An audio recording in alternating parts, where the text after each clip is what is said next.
Hey, it's your girl Shay Shay. Welcome to the channel if this is your first time, and welcome back if you've been here before. Before we start, I want to wish all my Black Americans a happy Black History Month. You are loved, appreciated, and admired around the world. Shock comedy often hides behind the language of irony, but sometimes what is framed as just a joke reveals something far more deliberate. Recently, Hans Kim suggested that the only problem with ICE is that it is not targeting Black people.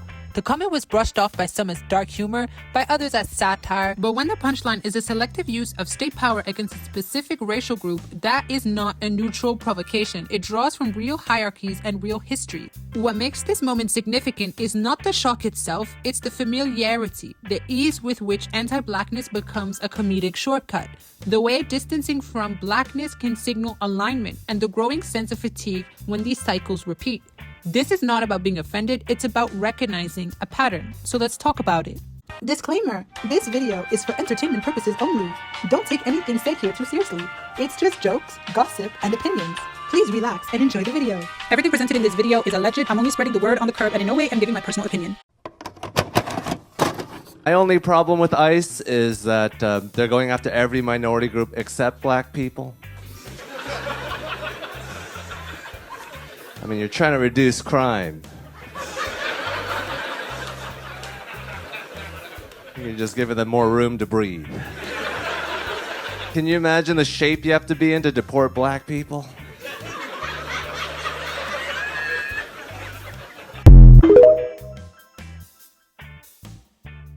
These are his top 3 least favorite minority groups. Starting with number 3. Sri Lankans.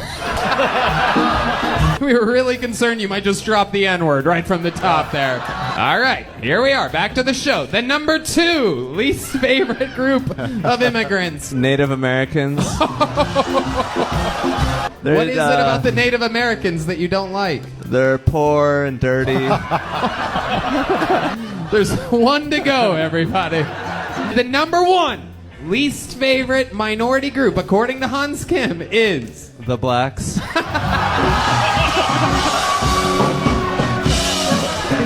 up on the stool.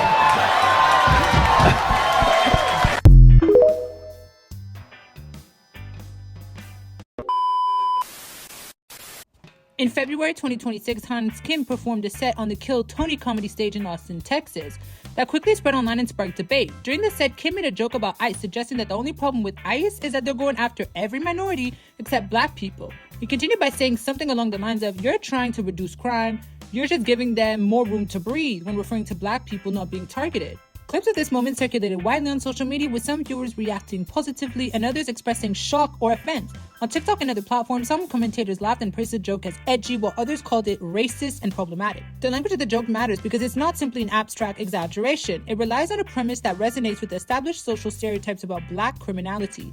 Even when framed as comedy, suggesting that targeting Black people with state power like immigration enforcement could reduce crime depends on assumption about who is considered legitimately dangerous and who is not, and also who is considered an immigrant and who is not. That isn't just the shock humor, it gestures towards a specific historical context where Black communities have long been disproportionately policed, surveyed, and criminalized in the United States. With that context in mind, this moment sparked more than typical offensive joke debates. It touched a nerve precisely because of what it assumes, not just what it intended to do. It says that Black harm is a good thing and that Black people are inherently more dangerous. My only problem with ICE is that they're going after every minority group except Black people. I mean, you're trying to reduce crime.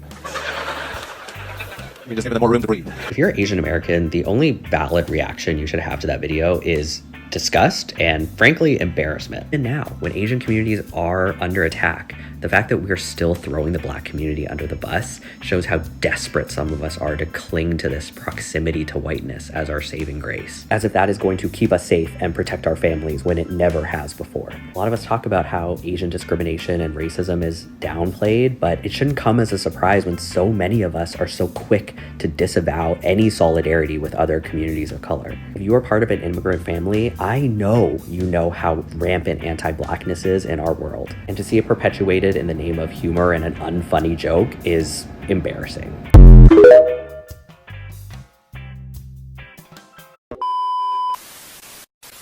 The response to the comment isn't just about one joke, it reflects a long-standing racial narrative in the United States, known as the model minority myth.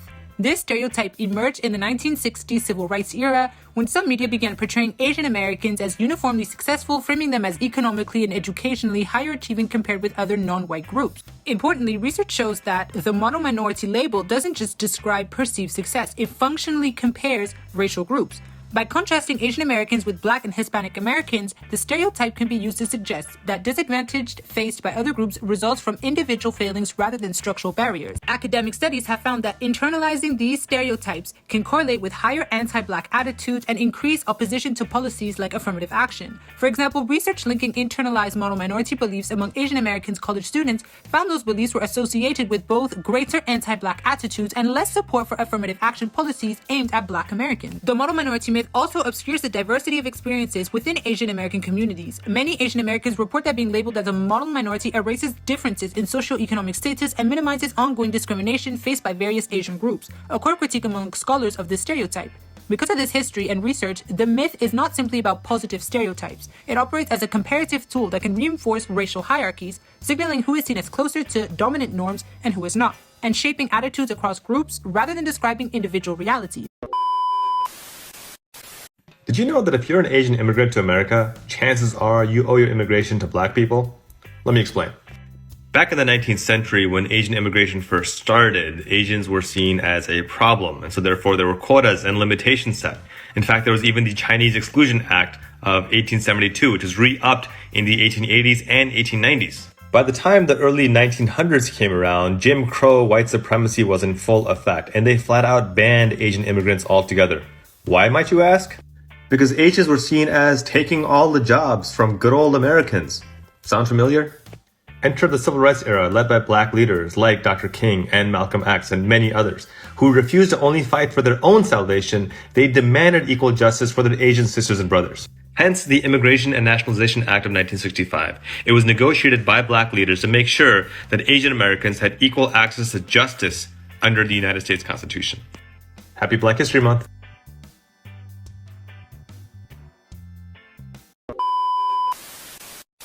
Beyond the joke itself, the reaction also intersects with a broader political reality. Black people have consistently, they feel, voted to protect every other minority group. This is exemplified in the 2024 election, where over 85% of Black people generally voted for Kamala Harris, whereas other minorities either voted in majority for or in large part for Donald Trump, who has enacted policies that many see as anti-minority. Political scientists have long documented what is sometimes called Black political labor, the idea that Black communities often mobilize heavily in elections framed as high stakes for democracy or civil rights. At the same time, research and commentary note growing frustrations among Black voters who feel that their loyalty to a political coalition does not always translate into proportional policy protection or material improvement. The context helps explain the tone of some reactions online. What may look like indifference can also reflect fatigue. Also, decades of high civic participation and consistent electoral alignment against certain political movement,